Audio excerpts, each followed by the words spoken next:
Hello friends, स्वागत है आप लोग का एनसीईआरटी जोन में। पार्ट 5 डिस्कस कर रहे हैं क्योंकि ये एमसीक्यू की इस सीरीज जो हमें स्टार्ट किया 1000+। और 1000+ एमसीक्यू का सिंपल मतलब ये नहीं है आप समझ लेना कि सिर्फ 1000 एमसीक्यू करा रहा हूँ। मैं हर क्वेश्चन में आपको फैक्ट बता रहा हूँ, और जिस क्वेश्चन में लग रहा है कि भाई ज़्यादा फैक्ट्स की ज़रूरत है तो अगले स्लाइड में उस क्वेश्चन के रिलेटेड फैक्ट्स भी बता रहा हूँ। और आपको ये पीपीटी भी सेंड कर रहा हूँ, जैसे कि आप लोग जो जो ग्रुप में शामिल हैं उनको पता ही होगा। क्लियर। जैसे इसमें कोई क्वेश्चन आया तो उसमें उसके मिनिस्ट्री के वेबसाइट पे जाता हूँ और देखता हूँ कि उस मिनिस्ट्री से रिलेटेड कोई इन्फॉर्मेशन है जो हमें अभी तक नहीं पता और एग्जाम के लिए बहुत ज़्यादा इंपॉर्टेंट है। उस मिनिस्ट्री से फैक्ट मैं लेता हूँ क्योंकि हमें ऑथेंटिक फैक्ट ज़्यादा लेने हैं। क्लियर है ना? क्योंकि बहुत सारे मार्केट में किताब आती है लेकिन ऑथेंटिसिटी जितनी मिनिस्ट्री की वेबसाइट की होती है या जो बड़े बड़े वेबसाइट की होती है उतनी ऑथेंटिसिटी और किसी बुक की नहीं होती है। क्लियर है ना? ये आप लोग को ही पता है। तो हम एक बारी जो भी न्यूज़ मैं यहाँ पे देखता हूँ उसको उस पर मिनिस्ट्री वगैरह पे भी देख लेता हूँ, और एक और कुछ टॉपिक अगर लगता है कि मिनिस्ट्री से ज़्यादा इंपॉर्टेंट है तो मैं कर देता हूँ। इसमें भी आपको 25 क्वेश्चन मिलेंगे, लेकिन 25 क्वेश्चन का मतलब है ऑलमोस्ट 100 क्वेश्चन आपका क्लियर होगा इससे। क्लियर। हर क्वेश्चन में या जिस क्वेश्चन में नहीं होता है, कुछ क्वेश्चन में एक्स्ट्रा फैक्ट मैं बताता हूँ। नहीं होने वाला होता है, जैसे कोई डायरेक्ट किसी कमेटी का नाम पूछ लिया तो इसमें नहीं होता है ना डायरेक्ट आपको एक्स्ट्रा फैक्ट क्या बताऊँ, बताओ। क्लियर। तो चलिए पार्ट 5 है, रोज 9 PM में आएगा। मैं प्रीमियर 9 PM में करूँगा। मैं चाहता हूँ कि आज से डेली है, बट बस आप लोग सपोर्ट करें।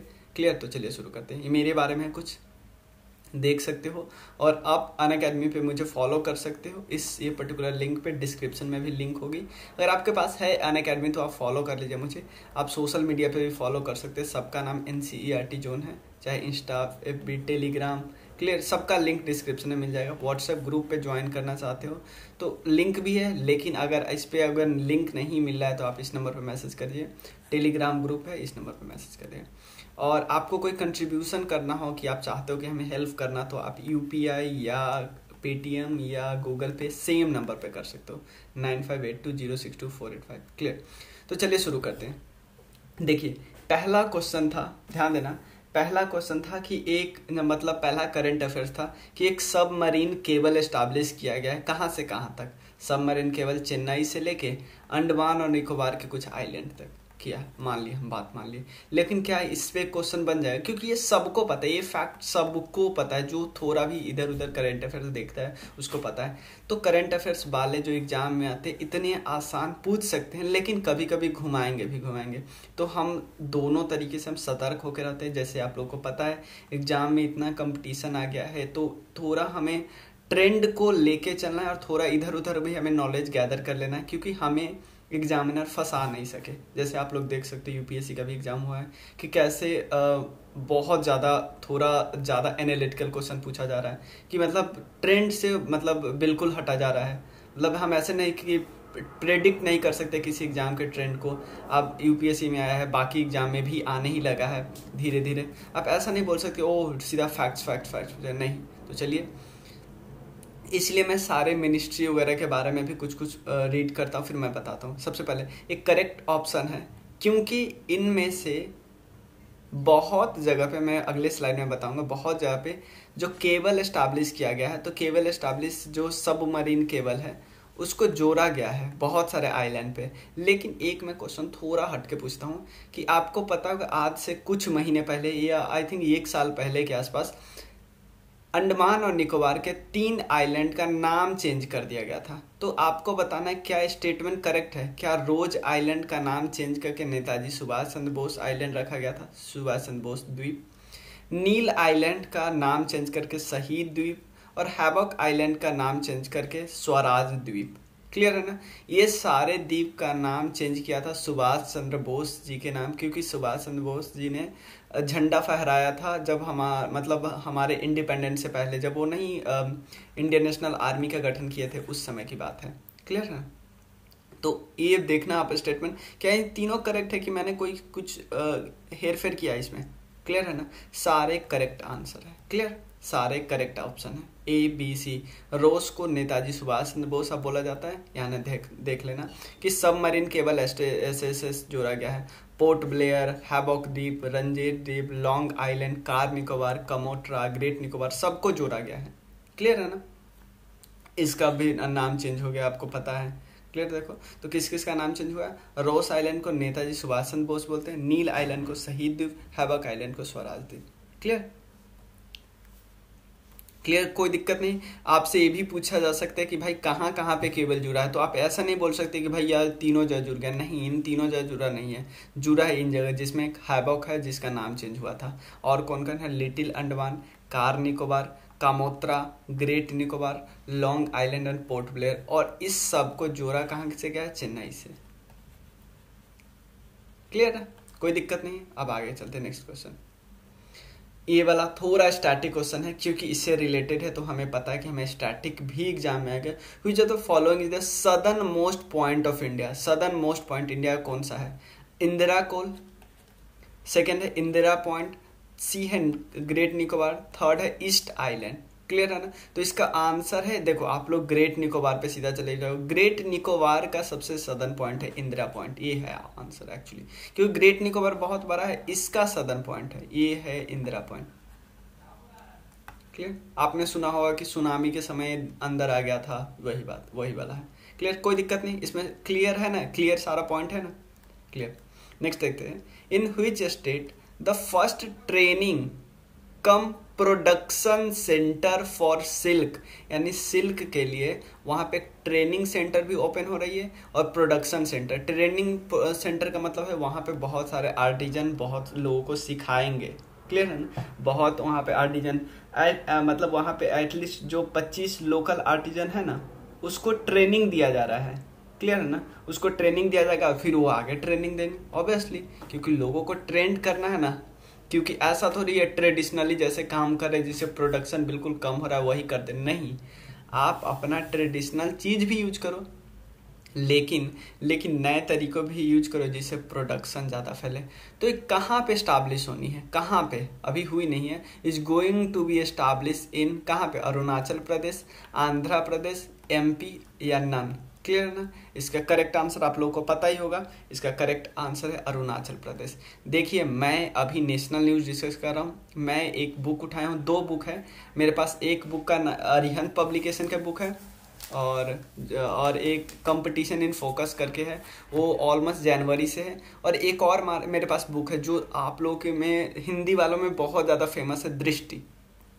क्लियर है ना। दृष्टि आती है किस पब्लिकेशन की, घटना चक्र पब्लिकेशन की, वो ऑलमोस्ट 1 साल का है। तो मैं पहले अरिहंत वाला डिस्कस कर रहा हूँ, मान लो सब इसका नेशनल कर लिया, फिर मैं देखूंगा कि इसके नेशनल करने के बाद दृष्टि के नेशनल में कुछ एक्स्ट्रा है, तो जो एक्स्ट्रा वाला पॉइंट होगा, न्यूज होगा, उस पे क्वेश्चन बनाऊंगा। ऐसा नहीं कि ये पूरा नेशनल फिर ये पूरा नेशनल, नहीं, 2 किताबों को मेल करके बनाऊंगा। इसके अलावे जैसे ये दोनों हो गया, इसके अलावे फिर मुझे जैसे बाद में और न्यूज आती रहेगी तो उसमें भी मैं नेशनल को एक साथ करूंगा और स्टेट को, इकोनॉमी सब एक साथ करूंगा, ताकि आपको एक कॉम्प्रिहेंसिव तैयारी हो जाए कि आपको पता चले ओ नेशनल तो मेरा हो गया, अब मैं किसी और मैगजीन से तो नेशनल नहीं देखूंगा, अब मैं देखूंगा सिर्फ इकोनॉमी, मैं देखूंगा सिर्फ इंटरनेशनल रिलेशनशिप, ऐसी मैं बात करना चाहता हूँ। क्लियर ना।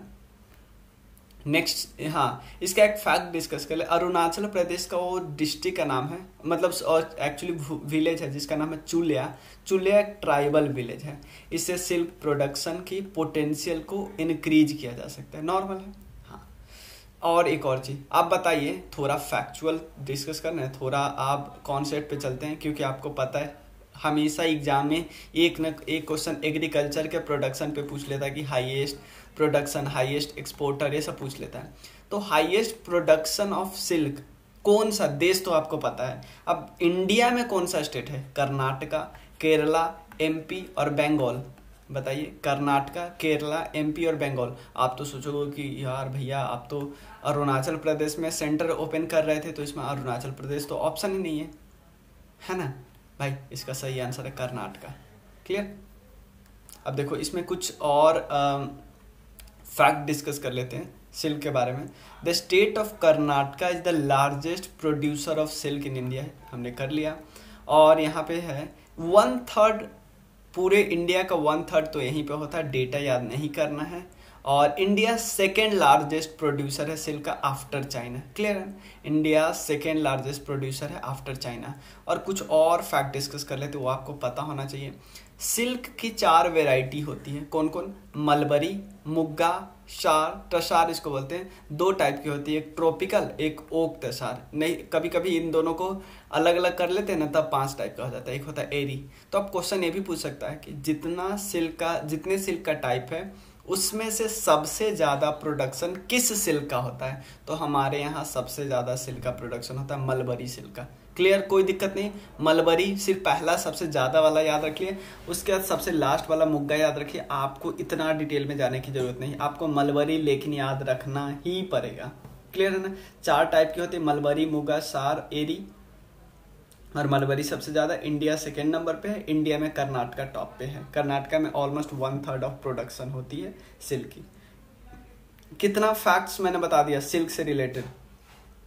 एक न्यूज दी थी इससे रिलेटेड, हमें इतना फैक्ट पता होना चाहिए था, और फैक्ट, लेकिन मैं धीरे धीरे बताते चलूंगा, मतलब और भी ज्यादा फैक्ट बताते चलूंगा, क्योंकि मुझे, आपको पता है कि मैं करंट अफेयर्स का क्लास पहली बार ले रहा हूँ, तो मुझे भी बहुत ज़्यादा एक्सपीरियंस अभी गेन करना है। तो धीरे धीरे और सीखूंगा, तो और ज़्यादा आपको, क्योंकि अभी तक मैंने खुद के लिए किया था।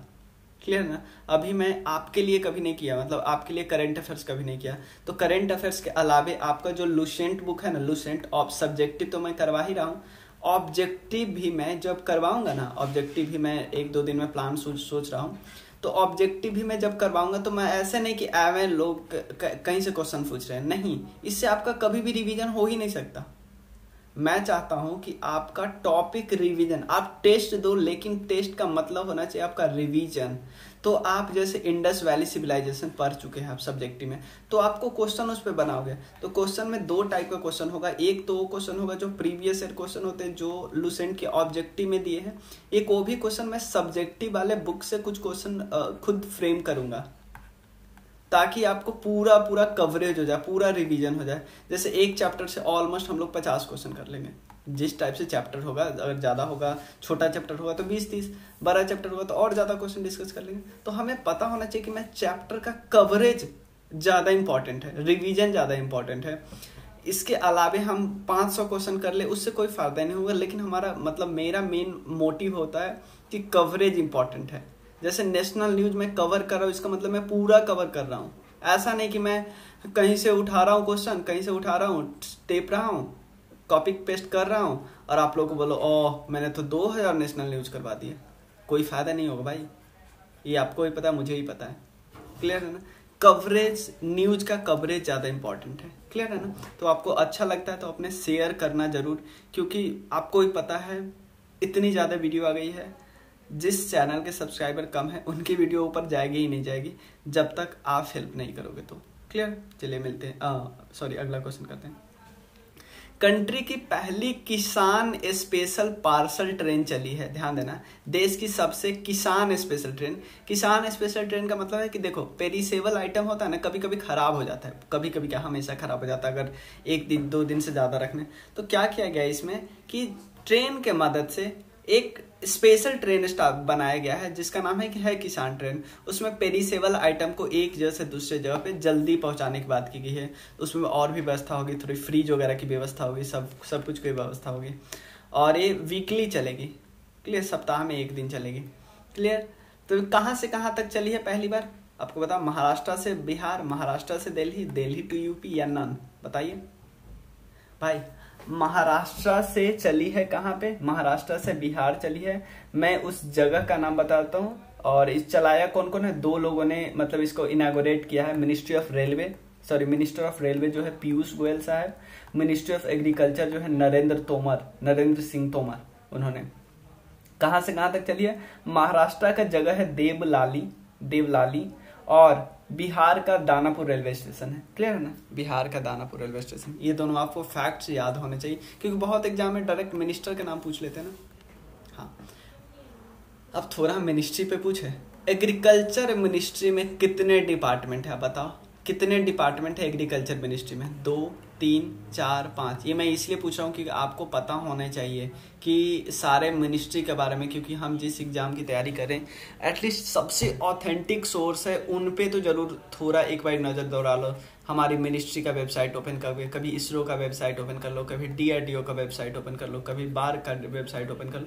जब भी न्यूज आए थोड़ा एक बार ओपन करके देखो ना भाई क्या क्या लिखा है। कभी UN का ओपन कर लो, कभी वर्ल्ड फूड प्रोग्राम, यूनेस्को, इस सब का ओपन करो ना। अगर आप नहीं ओपन कर सकते तो मैं आपको दिखाऊंगा, क्योंकि जब भी मुझे इस टॉपिक से क्वेश्चन आएगी तो मैं इन सब को ओपन करके मैं इन सब से कुछ डेटा लेके आपको बताऊंगा। इसका सही आंसर है 2। क्लियर?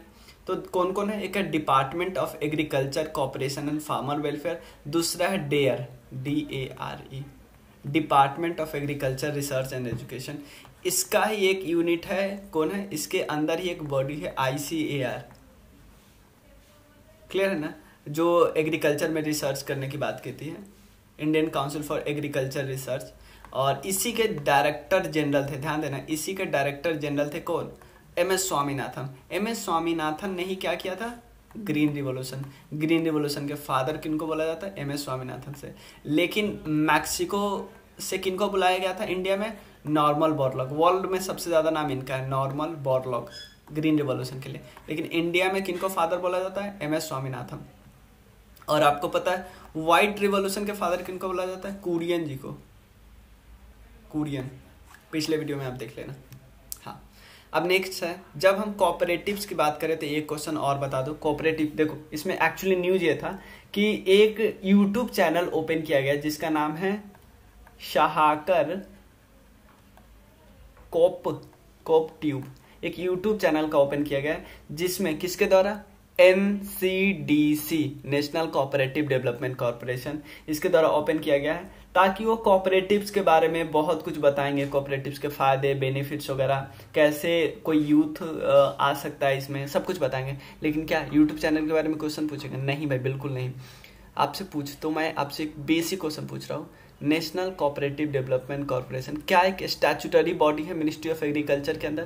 क्या एक स्टैट्यूटरी बॉडी है अंडर मिनिस्ट्री ऑफ कॉमर्स, क्योंकि कोऑपरेटिव्स डेवलपमेंट का काम करें? एक ऑटोनोमस बॉडी है मिनिस्ट्री ऑफ एग्रीकल्चर के अंदर या नन?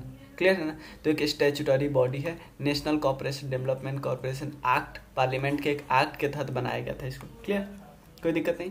अब कोऑपरेटिव से एक हमारा पॉलिटी का क्वेश्चन आपसे पूछ लेते हैं। बताओ किस आर्टिकल में बात की गई है कि प्रमोशन ऑन कोऑपरेटिव सोसाइटी, मतलब कि कोऑपरेटिव सोसाइटी का प्रमोशन करेगी सरकार, कानून बनाएगी इसके बेसिस पे? किस आर्टिकल में लिखा गया है? Article 43B, article 40, article 48A या नन? क्लियर है ना? तो ये सबको पता है, ये आर्टिकल 40 किसी और के लिए, 48, 40 तो आपको पता है PRI के लिए है। क्लियर है ना? आर्टिकल 43B आंसर है। क्लियर? Article 43B। तो कोऑपरेटिव सोसाइटी से रिलेटेड कुछ और फैक्ट हम डिस्कस कर लेते हैं। संविधान में एक अमेंडमेंट किया गया था जिसका नाम है 97 कॉन्स्टिट्यूशनल अमेंडमेंट एक्ट। ये भी क्वेश्चन आपसे पूछा जा सकता है 2011 में। और एक नया पार्ट ऐड किया गया, पार्ट 9B। क्लियर है? इस और हाँ, पार्ट 9B, क्योंकि पार्ट 9A क्या है? म्यूनसिपालिटी के लिए। क्लियर है ना? पार्ट 9B पर एस्टैब्लिश किया गया कि वर्किंग कैसी होगी इंडिया में कोऑपरेटिव्स के लिए। क्लियर है ना? और कोऑपरेटिव्स को ऐड किया गया, कोऑपरेटिव वर्ड भी ऐड किया गया आफ्टर यूनियन एंड एसोसिएशन। किस आर्टिकल में? 19(1)(c। ऐसा नहीं लिखा हुआ था कि किसी को भी यूनियन एसोसिएशन करने की आज़ादी है, तो उसमें कोऑपरेटिव्स भी ऐड किया गया कि कोऑपरेटिव्स बनाने की भी आज़ादी है। क्लियर है ना? एक नया आर्टिकल ऐड किया गया। सब किस समय ऐड किया गया? 2011 में। किस अमेंडमेंट है? 97 कॉन्स्टिट्यूशनल अमेंडमेंट। क्या क्या ऐड किया? एक ऐड किया गया पार्ट 9B, दूसरा आर्टिकल 43B, और थर्ड 19(1)(c) में ऐड किया गया यूनियन एंड एसोसिएशन के अलावा कोऑपरेटिव्स। क्लियर? कोई दिक्कत नहीं। अब नेशनल है, एक न्यूज आई थी, क्या थे कि पहली बार ऐसा किया गया है, first ever online patriotic film festival जो इनके द्वारा स्टेबल किया गया था, कि ऐसा बोला गया था कि डेली आपको एक पर्टिकुलर वेबसाइट है जहां किसका नाम है cinemaofindia.com। इस वेबसाइट पे डेली आपको पैट्रियोटिक फिल्म मिलेगी। क्लियर है? तो आपको ये तो पूछेगा नहीं, तो आपको बताना है चेयरमैन कौन है नेशनल फिल्म डेवलपमेंट कॉर्पोरेशन के। Chairman, national film development corporation के चेयरमैन कौन है? रमेश सिप्पी है। क्लियर है? Next, choose the correct statement about the India event development partnership fund. इस पे देखो न्यूज क्या आया था, न्यूज देखो, क्योंकि कभी कभी आपको न्यूज पे क्वेश्चन बनेंगे ही नहीं, और एग्जाम में जैसे मेरे से नहीं बने तो एग्जाम वाले जो एग्जामिनेशन क्वेश्चन बनाएंगे वो भी तो इंसान है, वो भी क्वेश्चन ऐसे सीधे किसी टॉपिक से नहीं ना बना सकते। ऐसे थोड़ी बना सकते कि इंडिया कितना पैसा कंट्रीब्यूट करा, ऐसे थोड़ी क्वेश्चन आता है भाई। देखो यही न्यूज यही है कि इंडिया ने कंट्रीब्यूट किया है $15.46 million to India event development partnership fund, ताकि लोग, कुछ देश जो अंडर डेवलप है वो अपना सस्टेनेबल डेवलपमेंट गोल पूरा करें। क्लियर? कितना किया? $15.46 मिलियन। क्लियर है? तो इससे रिलेटेड आपको कुछ स्टेटमेंट है, आपको देखना है कि सही, क्योंकि ये सारे स्टेटमेंट मैंने इनके मिनिस्ट्री के वेबसाइट से लिए हैं। पहला स्टेटमेंट है किस वेबसाइट से? मिनिस्ट्री नहीं, India event development partnership fund करोगे ना तो इसका भी एक वेबसाइट है।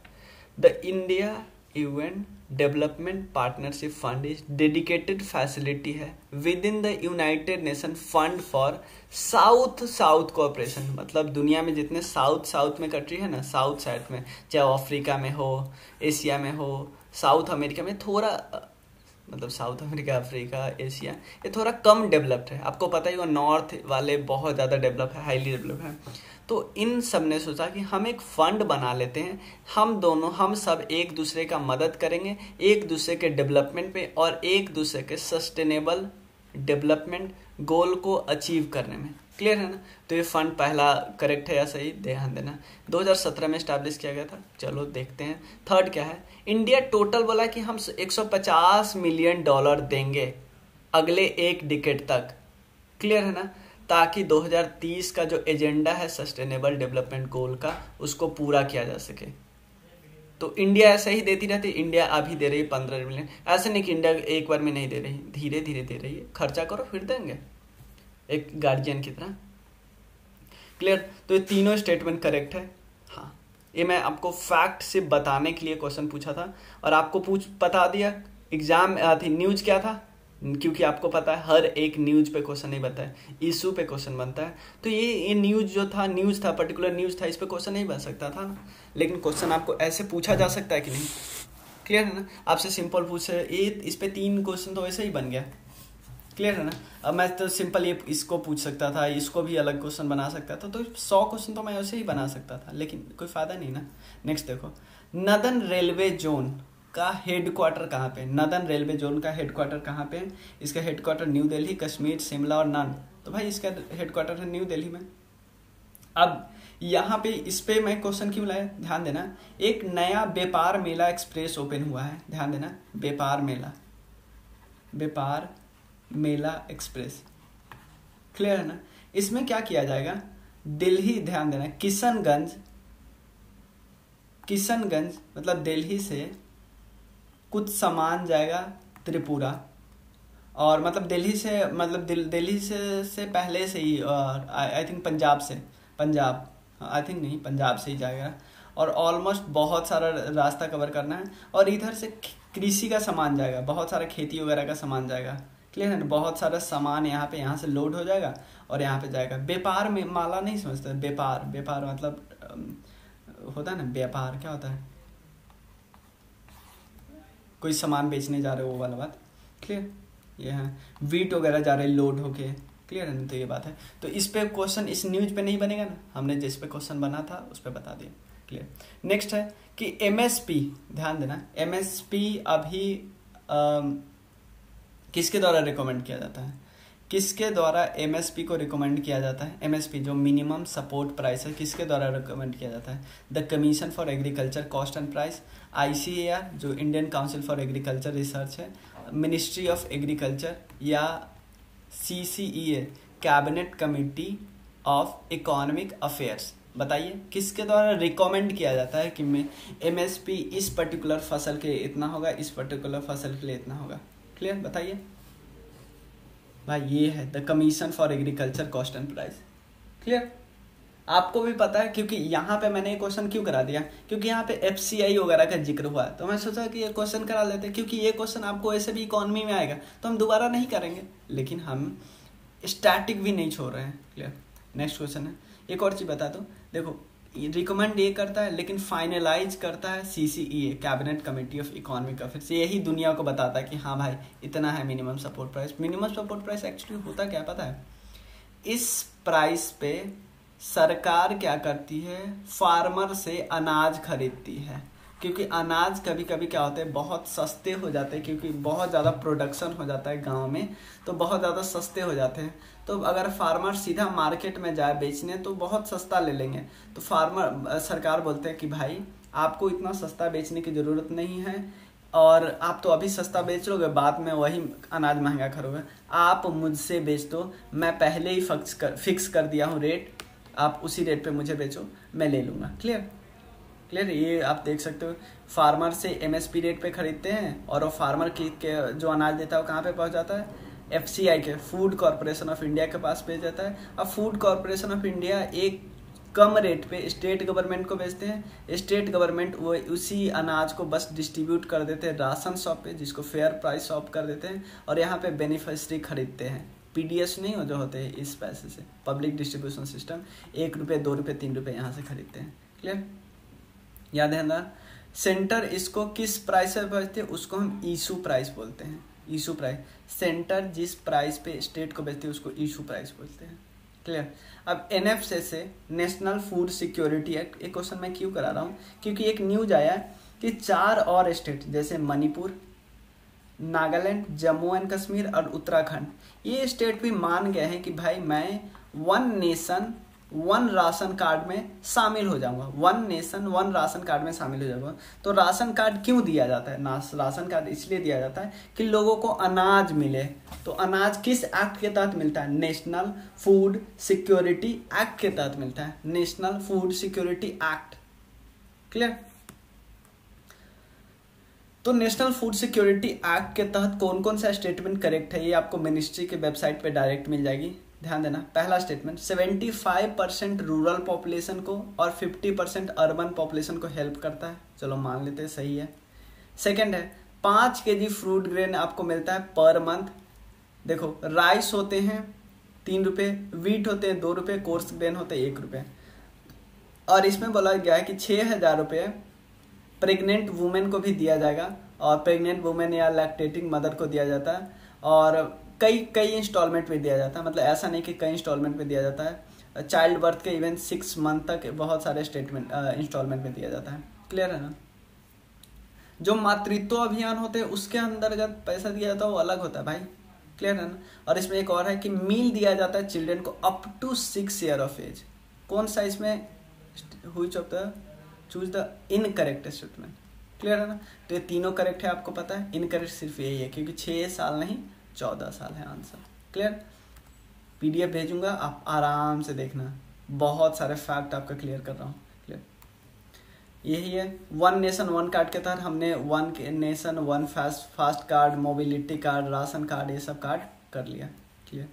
अब नेक्स्ट है 1 नेशन 1 राशन कार्ड का बेनिफिट्स क्या होगा। ध्यान देना, बेनिफिट्स फायदे क्या होगा पता है?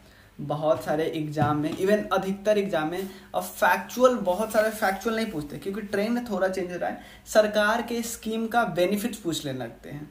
तो 1 नेशन 1 राशन कार्ड का मतलब है कि आप एक राशन, पहले क्या होता था, आपका राशन कार्ड जिस जगह का है ना वहीं पे आपको अनाज मिलता था, लेकिन इसके बाद क्या होगा कि आपका राशन कार्ड चाहे कहीं का हो, आप अंगूठा लगा के पूरे देश में कहीं भी राशन उठा सकते हैं। फायदा होगा ना लोगों का, कि अगर कोई बंदा कमाने आया शहर में तो उसको राशन मिल ही नहीं रहा है क्योंकि वो शहर में आ गया है, क्योंकि गांव का राशन कार्ड है, अब मिलेगा उसको।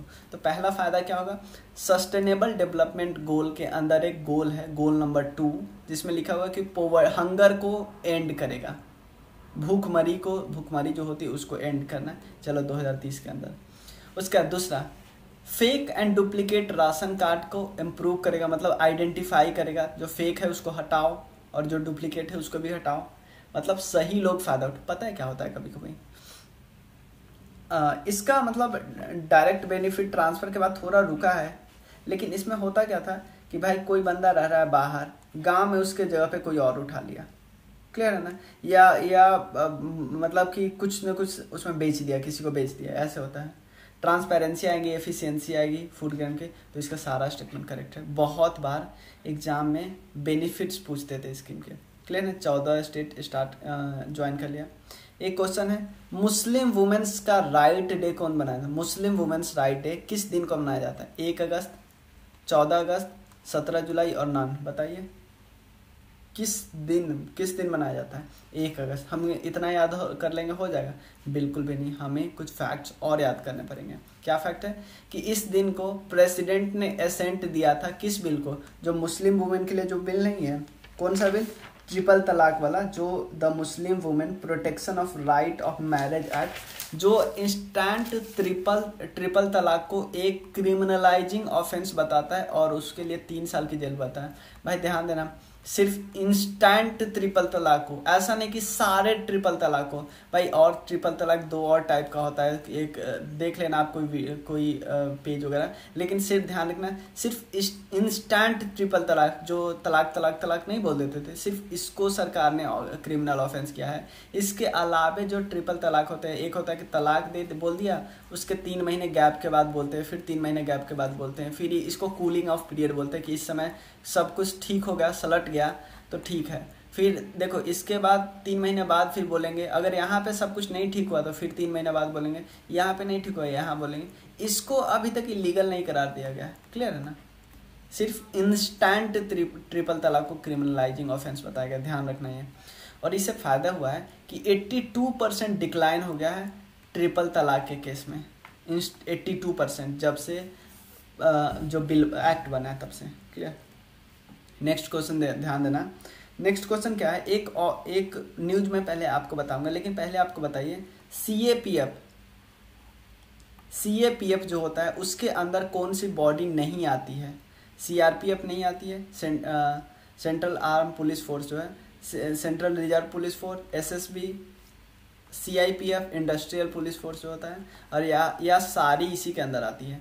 तो आपको पता है इस बॉडी के अंदर टोटल 5 आती है, इस बॉडी के अम्ब्रेला में टोटल 5 है, जिसमें ये तीनों तो है ही, उसके अलावा 2 और है। कौन कौन है? बॉर्डर सिक्योरिटी फोर्स और एक है Indo Tibetan border force, clear. आपको ये याद रखना है, और आपको इसके साथ ये भी याद रखना है कि कौन से बॉर्डर पे कौन सा पुलिस फोर्स होता है। जैसे आपको पता है इंडिया पाकिस्तान पे बीएसएफ होता है, और इंडिया चाइना पे इंडो तिब्बतन फोर्स होता है, भूटान और नेपाल पे एसएसबी होती है, भूटान और नेपाल के बॉर्डर के पास एसएसबी होती है, और इंडस्ट्रियल तो इंडिया के जो इंडस्ट्री वगैरह होते हैं ना, जो गवर्नमेंट की इंडस्ट्री, उसको सेव करने के लिए इनको यूज़ किया जाता है, इनको रिजर्व रखा जाता है, क्लियर ना। और आपको पता है सीआरपीएफ के अंदर जो कोबरा वगैरह हो, जो हम फोर्स हम जो बोलते हैं, बटालियन वगैरह, कई बटालियन होते हैं वो इनके अंदर आते हैं, क्लियर। एक्चुअली न्यूज ये था, dash became first CAPF to have supplies from KVIC, to have khadi supplies, clear ना। KVIC जो है khadi and village industry commission, इससे ये ऑर्गेनाइजेशन जो भी यहाँ होगी वो बोली है कि भाई मैं आज से खादी का कपड़ा तुमसे खरीदूंगा, मैं और किसी और से नहीं, किसी प्राइवेट कंपनी से नहीं खरीदूंगा हमारे, क्योंकि पता है कि जो खादी एंड विलेज इंडस्ट्री है वहाँ पे ज़्यादातर जो चीज़ें बनती MSME सेक्टर बनाती है, तो इसे हमारा आत्मनिर्भर भारत बनेगा कि नहीं। तो एक ऑर्गेनाइजेशन ने एक कदम लिया है, और ऑर्गेनाइजेशन कौन है? एसएसबी है, आईटीबीपी है, बीएसएफ है और ऑल है। तो इसका सही आंसर है ITBP, Indo Tibetan border force, clear. तो आईटीबीपी और केवीआईसी के साथ एक मेमोरेंडम ऑफ अंडरस्टैंडिंग शामिल हुआ है, जिससे खादी और स्वदेशी को प्रोक्योर करेंगे। केवीआईसी किस मिनिस्ट्री के अंदर आता है? मिनिस्ट्री ऑफ एमएसएमई के अंदर आता है। बॉर्डर फोर्स तो मैं बता दिया कौन किसके, पाकिस्तान और बांग्लादेश के साथ है बीएसएफ, चाइना के साथ है आईटीबीपी, और भूटान के साथ है कौन? भूटान और नेपाल के साथ एसएसबी। किस कंट्री के अंदर इंडिया ने एक सुप्रीम कोर्ट का बिल्डिंग बना है, उसमें मदद किया है? इंडिया और वो पर्टिकुलर कंट्री ने दोनों ने मिलके अपना सुप्रीम कोर्ट का बिल्डिंग बनाया है। कौन सा देश है? मालदीव्स है, श्रीलंका है, मॉरिशस है और ओमान है। बताओ। ऑब्वियसली आपको पता है मॉरिशस, क्लियर है ना। मॉरिशस, मॉरिशस यहाँ पे, तो आप एक बार देख लो कौन कौन है। मॉरिशस ध्यान रखना टॉपिक ऑफ कैप्रिकॉर्न से होकर नहीं गुजरता है, मेडागास्कर गुजरता है। मेडागास्कर और मोजाम्बिक के बीच एक चैनल है जिसका नाम है मोजाम्बिक चैनल। मॉरिशस यहाँ पे है। मॉरिशस और मालदीव्स में आप कंफ्यूज नहीं हो, और मालदीव्स बहुत पास है किससे, लक्षद्वीप आइलैंड्स ग्रुप से। क्लियर। और एक और न्यूज़ था, इस पर क्वेश्चन बिल्कुल भी नहीं बनता था कि इंडिया और यूरोपियन यूनियन ने साइन किया है साइंटिफिक एंड टेक्नोलॉजिकल कोऑपरेशन कि 5 साल के लिए हम लोग कोऑपरेट करेंगे 2020 से 2025 तक। क्लियर है ना। अभी 15th समिट हुआ है, 15 से ये पूछा जा सकता है कि कौन सा समिट हुआ है अभी रिसेंटली इंडिया EU का, 15th 15वां, और वर्चुअली हुआ है ऑब्वियसली। और ये एग्रीमेंट, जो ये एग्रीमेंट है ना स्टार्ट हुआ था एक्चुअली 2001 से, रिन्यू किया गया 2007 में, रिन्यू किया गया था, फिर 2015 में रिन्यू किया गया, और फिर 2020 में रिन्यू किया गया। क्लियर। नेक्स्ट क्वेश्चन है, क्योंकि एक्चुअली न्यूज़ क्या था पता है आपको, न्यूज़ था कि इंडिया ने $1 मिलियन का असिस्टेंस दिया है किसको, नॉर्थ कोरिया को। नॉर्थ कोरिया का पूरा नाम क्या है, Democratic People's Republic of Korea. ध्यान देना, Democratic People's Republic of Korea, नाम से तो पता चल रहा है डेमोक्रेटिक कंट्री है, लेकिन क्या है वो आपको पता है।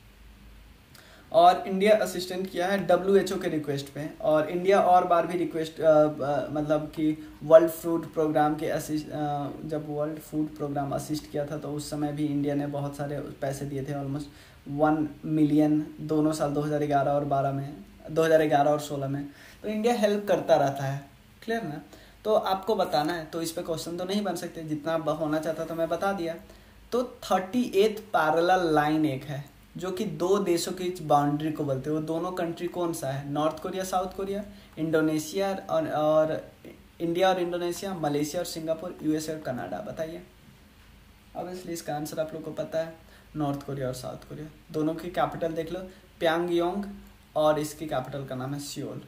क्लियर। आप 2 देशों की कैपिटल भी याद रख लेना। और अजेरबाईजान, क्योंकि ये सब हम वैसे भी इंटरनेशनल अफेयर्स में करेंगे, और अर्मेनिया, और दोनों के बीच एक जगह जो डिस्प्यूटेड है, उस डिस्प्यूटेड जगह का नाम आप याद रख लेना, क्योंकि ऐसे पूछे जा सकते हैं कि ये न्यूज़ में आ रही है किस रीजन से बिलोंग करता है। क्लियर। वैसे भी मैं करवाऊंगा ही इसको। हाँ, नेक्स्ट क्वेश्चन आप देखिए, वर्ल्ड फूड प्रोग्राम। भाई वर्ल्ड फूड प्रोग्राम का बात आया तो हम कर लेते हैं ना कुछ क्वेश्चन। वर्ल्ड फूड प्रोग्राम के लिए कौन कौन सा स्टेटमेंट करेक्ट है। पहला, वर्ल्ड फूड प्रोग्राम को एस्टैब्लिश किया गया था 1963 में, किसके द्वारा, फूड एंड एग्रीकल्चर ऑर्गेनाइजेशन के द्वारा और यूनाइटेड नेशन जनरल असेंबली दोनों के द्वारा मिलकर food and agriculture organization plus UNGA दोनों के द्वारा। सेकेंड ऑप्शन है, इसका हेड क्वार्टर है इटली में, रोम में। और 2020 में एक क्वेश्चन एक्चुअली बना क्यों पता है, क्योंकि 2020 में वर्ल्ड फूड प्रोग्राम को नोबेल पीस प्राइज मिला है। क्लियर है, नोबेल पीस प्राइज, ध्यान देना कौन सा प्राइज, नोबेल पीस प्राइज। तो स्टेटमेंट तीनों करेक्ट है। क्लियर ना, क्वेश्चन इसलिए बनाया मैंने। क्लियर। और क्योंकि यहाँ पे वर्ल्ड, देखो इस क्वेश्चन को हम ऑलरेडी अवार्ड्स वाला में भी डिस्कस कर सकते थे, लेकिन मैंने सोचा कि यहाँ पे वर्ल्ड फूड प्रोग्राम का जिक्र आया ही है, क्योंकि इस प्रोग्राम के तहत लोग सारे देश क्या करते हैं, कंट्रीब्यूट करते हैं। सारे देश इन द सेंस जिसके पास पैसा वो कंट्रीब्यूट करता है, तो इंडिया ने भी कंट्रीब्यूट किया था बहुत बारी। क्लियर। वर्ल्ड फूड प्रोग्राम के बारे में कुछ और फैक्ट्स हम डिस्कस कर लेते हैं। यूनाइटेड नेशन की एजेंसी है, हंगर एलिविएशन पे मदद करती है, फूड सिक्योरिटी को सिक्योर करती है। 1961 के आसपास इस्टेब्लिश किया गया था। और food and agriculture organization, clear है ना, फूड एंड एग्रीकल्चर ऑर्गेनाइजेशन जो है ये भी रोम में है, आपको पता है। तो इन्होंने एक कॉन्फ्रेंस किया था 1960 में, उसके बाद इसको इस्टेब्लिश किया गया। क्लियर है ना, यहाँ पे 1963 दिया है। तो जो फाइनल साइन हुआ होगा तब हुआ होगा जब दोनों मिल गए होंगे, फाइनल साइन। क्लियर है। आपको ऐसा क्वेश्चन है, देखो इन्होंने बोला होगा 1961 में, लेकिन यूनाइटेड नेशन जनरल असेंबली ने फाइनलाइज किया होगा 1963 में, इसलिए दिया हुआ। रोम में इसकी हेडक्वार्टर है। और भी ऑर्गेनाइजेशन के साथ मिलकर काम करते हैं, कौन कौन, एक FAO के साथ, food and agriculture organization of United Nation, और एक और ऑर्गेनाइजेशन है international fund international fund for agriculture development. भाई इसका हेडक्वार्टर मतलब भूखे लोगों का भूखा लोगों के लिए जो मदद करता है, जो फूड सिक्योरिटी को बनाने में मदद करता है, उस सबका हेडक्वार्टर कहाँ पे? रोम में। आप ये याद रख लीजिए। क्लियर? ये मेंबर है यूनाइटेड नेशन डेवलपमेंट ग्रुप का, और वर्किंग कब से कर रहा है? इंडिया में जब से इस्टाब्लिश हुआ तब से इंडिया में काम कर रहा है। क्लियर? और ये लास्ट क्वेश्चन है इस वीडियो का, क्योंकि फिर बहुत लंबी वीडियो हो जाएगी। नेक्स्ट क्वेश्चन में हम ट्राई करेंगे कि ज़्यादा क्वेश्चन लाने का, क्योंकि मैं देखो ऑलमोस्ट आपको 100 फैक्ट्स मैंने बता दिए होंगे।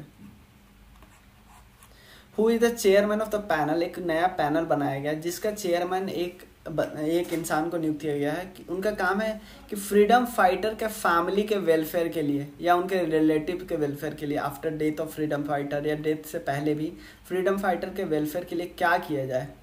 अब बताइए क्या किया जाए?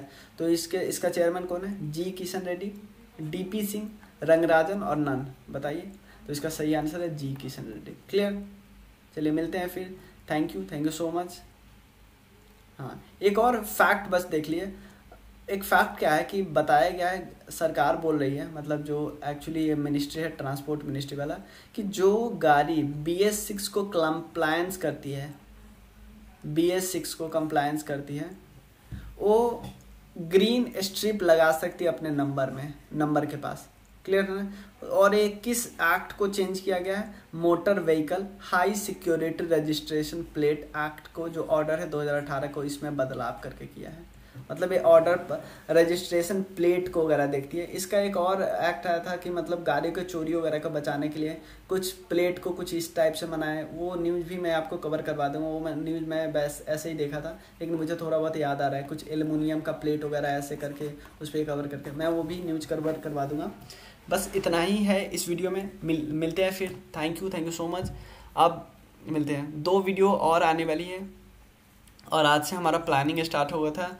9, 10, 11 में देख सकते हो आप बायोलॉजी, फिर हम देख सकते हो पॉलिटी, फिर इकॉनमी। क्लियर? और ये आ जाएगा आपको 9 PM में। और लूसेंट वाला भी हम देखते हैं, ट्राई करते हैं, अगर मौका मिला तो हम वो भी स्टार्ट कर देंगे। चलिए मिलते हैं। Thank you so much.